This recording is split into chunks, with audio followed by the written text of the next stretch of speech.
Olá, meus caros, sejam todos muito bem-vindos a mais um conteúdo de energia solar da Intelbras. Eu me chamo Anelisa e hoje eu vim desmistificar para vocês o que é a tal da simultaneidade. Vem comigo, você não pode perder esse conteúdo. Bom, o primeiro ponto que você precisa entender da simultaneidade é o que ela significa, e o próprio nome já diz, é o consumo simultâneo. Mas simultâneo é o que, Ana? Simultâneo geração, tá? Gerei e consumi, nem chegou até o relógio da distribuidora. Então, é um consumo simultâneo, tá bom? Nem passou pelo medidor. Mas, Ana, me dá um exemplo prático disso. Bom, meu cliente gerou 1000 kWh mês, mas no relógio dele computou apenas 700. O que isso significa? Significa que desses 1000, 300 foram consumidos antes de chegar no relógio, ou seja, consumidos de forma simultânea. E Ana, qual é a simultaneidade desse cliente então? Se dos 1000, 300 foram consumidos instantaneamente, se eu dividir 300 por 1000, dá 0,3 ou 30%. Exatamente, 30% do consumo do meu cliente é simultâneo. Ficou claro? É assim que se calcula a simultaneidade. Ana, mas qual é a importância da simultaneidade? Por que eu devo me importar com isso? Bom, a simultaneidade ela é importante no retorno sobre o investimento do seu cliente. Quando não chega a passar pelo relógio da concessionária, não chega a ter cobrança de ICMS ou até mesmo de fio B, tá bom? Então esse quilowatt-hora é o melhor quilowatt-hora possível, quilowatt-hora mais valorizado, porque ele é literalmente um para um. Gerei e consumi e não paguei nada por isso. Tranquilo? A simultaneidade ela afeta o retorno sobre o investimento do seu cliente. Imagina se 30% do que ele gera não precisa ter impacto de fio B e nem de ICMS. Isso melhora o payback dele, tá? Então ele acaba recebendo o dinheiro que ele investiu de forma mais rápida. Ana, como é que eu faço para inserir essa tal dessa simultaneidade na minha proposta? Bom, vou deixar para vocês aqui do lado. A gente tem um item ali dentro da nossa plataforma solar que permite inserir essa porcentagem de simultaneidade, exatamente como eu usei no exemplo anterior. Você vai lá e insere, por exemplo, a simultaneidade do meu cliente é de 30%. E isso já vem descontado no payback da proposta do seu cliente. Fantástico, né? Simples. Ana, mas como é que eu faço para saber qual é a simultaneidade do meu cliente?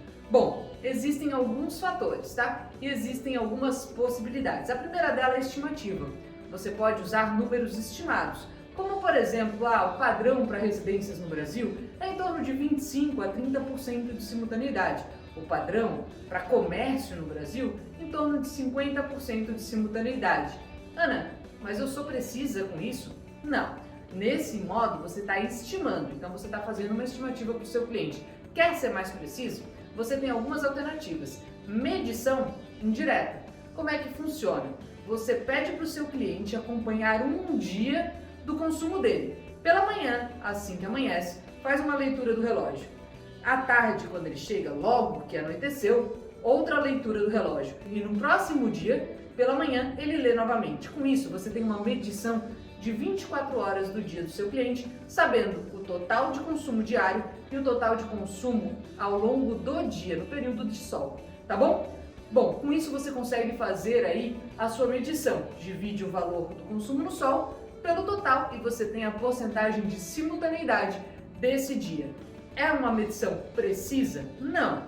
Você está medindo de um dia e o padrão dele pode se alterar ao longo do ano, mas você já consegue ter uma noção do padrão de simultaneidade dele, ok?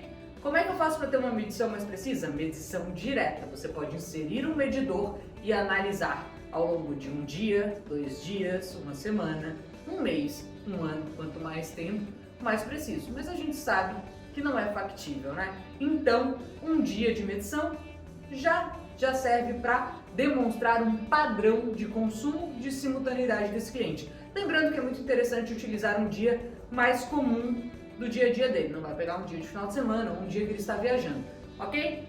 Bom, além disso, para clientes do Grupo A, você tem a oportunidade de solicitar diretamente da concessionária, e aí sim, com um alto grau de precisão, a memória de massa desse cliente. Alguns medidores do Grupo B já vêm com a capacidade de fazer esse tipo de medição, mas é mais raro, tá bom? No Grupo A já é obrigatório. todos os medidores fazem a medição da memória de massa, que é justamente ficar medindo ponto a ponto ao longo do tempo. E você pode pedir medições de até 1 ano para trás do seu cliente e dar uma precisão aí nessa simultaneidade. Lembrando, memória de massa não é um dado que a concessionária é obrigada a emitir, então ela pode cobrar por isso, tá bom? Essas são as alternativas que você tem para poder apresentar para o seu cliente uma estimativa de simultaneidade, tá? Esses são os formatos: estimativa, medição indireta, medição direta ou memória de massa. Fechou, pessoal? Bom, espero ter ajudado vocês sobre simultaneidade. Se ficou com alguma dúvida nesse conteúdo, já deixa aqui nos comentários, deixa o seu like e até o próximo conteúdo.